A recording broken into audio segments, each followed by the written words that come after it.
As I was leaving the hotel this morning, a doorman asked me, "Where are you bound for, General?" And when I replied West Point, he remarked, "Beautiful place. Have you ever been there before?"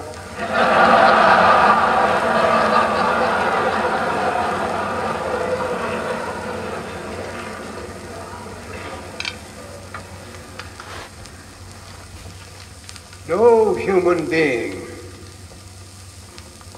could fail to be deeply moved by such a tribute as this,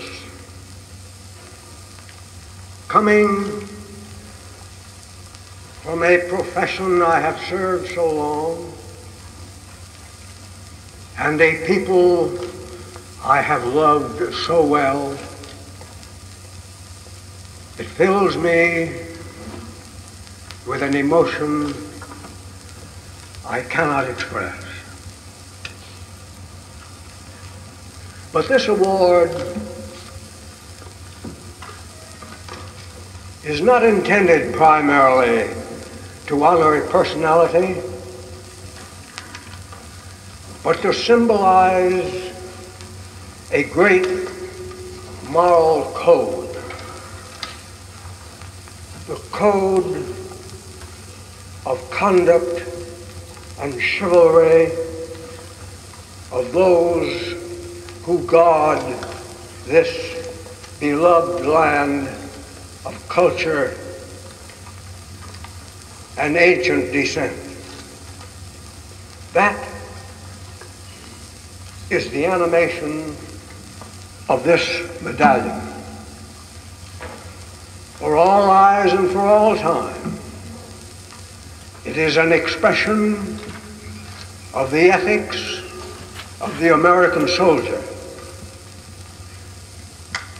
That I should be integrated in this way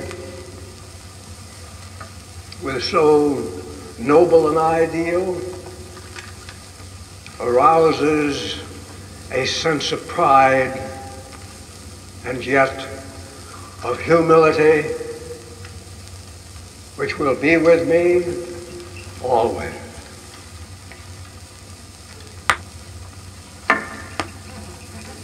Duty, honor, country. Those three hallowed words reverently dictate what you ought to be, what you can be, what you will be. They are your rallying points to build courage when courage seems to fail, to regain faith when there seems to be little cause for faith, to create hope when hope becomes forlorn. Unhappily, I possess neither that eloquence of diction, that poetry of imagination, nor that brilliance of metaphor to tell you all that they mean. The unbeliever will say they are but words, but a slogan, but a flamboyant phrase. Every pedant, every demagogue, every cynic, every hypocrite, every troublemaker, and I am sorry to say some others of an entirely different character will try to downgrade them even to the extent of mockery and ridicule.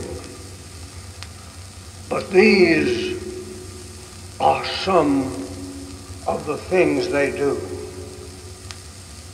They build your basic character.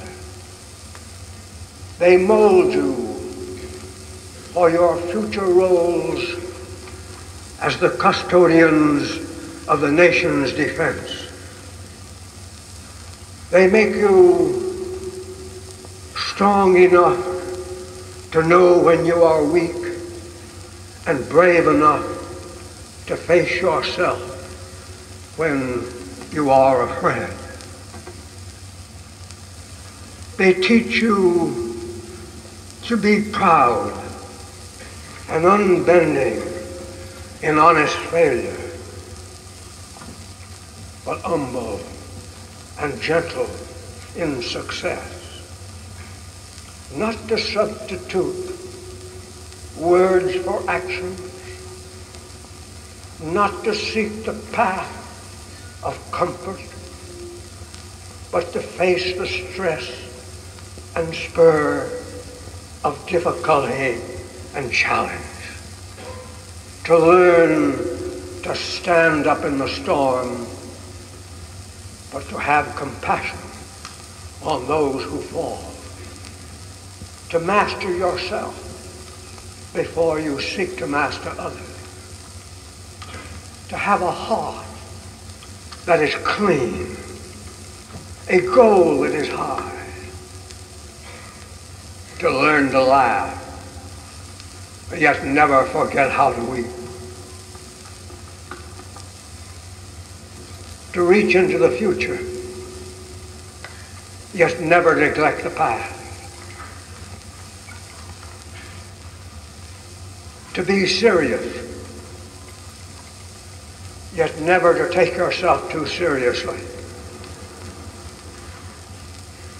To be modest,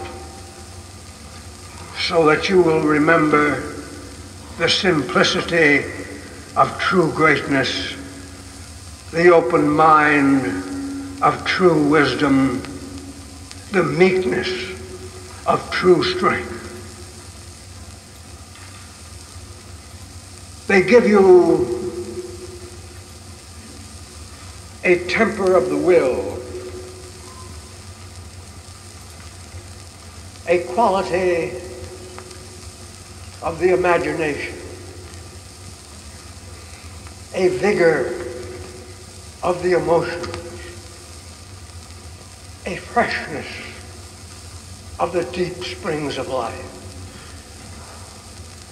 a temperamental predominance of courage over timidity, of an appetite for adventure over love of ease. They create in your heart the sense of wonder, the unfailing hope of what next, and the joy and inspiration of life.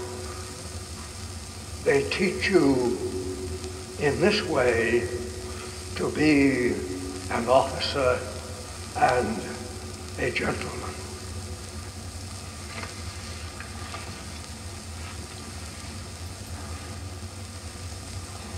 And what sort of soldiers are those you are to lead? Are they reliable? Are they brave? Are they capable of victory? Their story is known to all of you. It is the story of the American man-at-arms. My estimate of him was formed on the battlefield many, many years ago and has never changed. I regarded him then as I regard him now, as one of the world's noblest figures, not only as one of the finest military characters, but also as one of the most stainless. His name and fame are the birthright of every American citizen. In his youth and strength, his love and loyalty, he gave all that mortality can give. He needs no eulogy from me or from any other man. He has written his own history and written it in red on his enemy's breast. But when I think of his patience under adversity, of his courage under fire, and of his modesty in victory, I am filled with an emotion of admiration I cannot put into words. He belongs to history as furnishing one of the greatest examples of successful patriotism. He belongs to posterity as the instructor of future generations in the principles of liberty and freedom. He belongs to the present, to us, by his virtues and by his achievements. In 20 campaigns, on 100 battlefields, around 1,000 campfires, I have witnessed that enduring fortitude, that patriotic self-abnegation, and that invincible determination which have carved his statue in the hearts of his people. From one end of the world to the other, he has drained deep the chalice of courage. As I listen to those songs, in memory's eye, I could see those staggering columns of the First World War, bending under soggy packs on many a weary march,